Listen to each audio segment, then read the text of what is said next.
you like what we do here over at Aircrew Interview and would like to support us and help us grow, you can head over to our Patreon channel at patreon.com/Aircrew Interview, where you can donate monthly.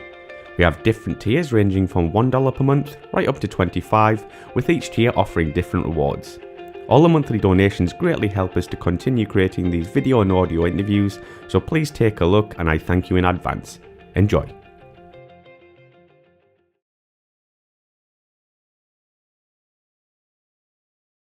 So then something special happened. You managed to become a Red Arrow. Can you tell us about this? Yes. So I was walking down the corridor in the squadron one day, this was when I was on the Tornado, and I noticed the advert was up.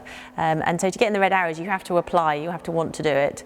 And there's a list of criteria that you have to fulfill. So I went up to the poster to have a look. And I'd been on the squadron for about 2 years by now, and my Creamy tour. And I suddenly realised I ticked all the boxes, and I'd never realised that I would be in a position where I could join the Red Arrows if I wanted to.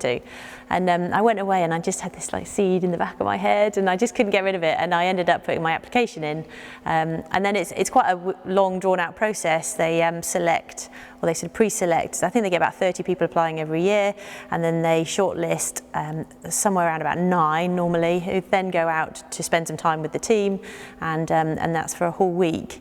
And there's various, you do a flying test, you do an interview, you do a media interview, and then throughout the whole week there are social events going on so they can see what you're like, obviously socially, because that's really important that you're not a great pilot, you also have to do this other side to the job. Yeah, and then I was lucky enough to have been selected out of the 9 that went out on the shortlist. It was great. So how did you feel when you got that call or email or however you got told? I do remember kind of screaming down the it was amazing.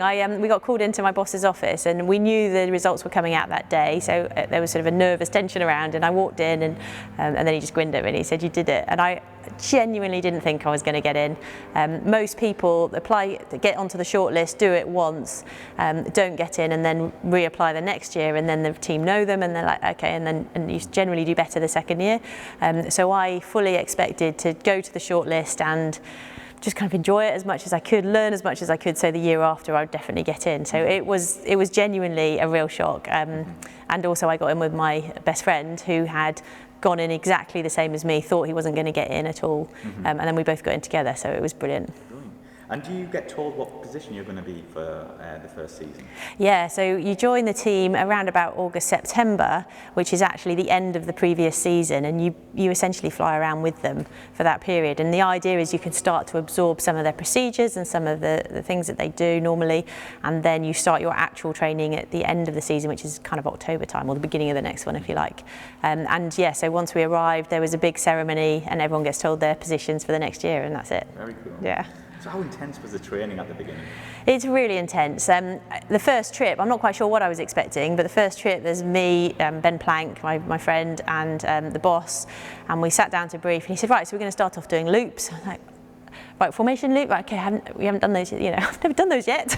And he's like, no, that's how we do it. And we just start off doing loop after loop after loop after loop, and then we progressed on to barrel rolls after barrel rolls after barrel, and it just goes on, and you fly 3 times a day, 5 days a week, until PDA pretty much. Bad weather, obviously, depending. And by the end of the 3rd or 4th week, I was coming home from work in the evening, I'd sit on the sofa, be asleep by 7:30. I was exhausted. The sort of focus that was required for those 20 minutes for those trips was just insane, and it was exhausting. But you get used to it, and then yeah, and you cope with it better. So what was, I think it's called, is it Red Suit Day? Yes. What was that like for yourself? It was a bit of an interesting one for us because we had a delayed PDA, which is the Public Display Authority. Because one of our pilots had ended up getting injured, so couldn't then fly, so we'd had to bring a new pilot out to replace him, so ours was delayed. So normally that would happen out in Akrotiri at the end of spring training, but actually we'd come back to the UK, we did some more training in the UK and it happened there. So it was held at Scampton, which was really rare, it doesn't normally happen like that. It was quite nice to be at Scampton to get the red suit, and it feels really weird because you've been wearing a green suit all winter, you only wear your red flying suit when you've been given the PDA, and it was quite amazing to keep looking down and catching sight of the red suit, go, oh my God, I'm a Red Arrows pilot.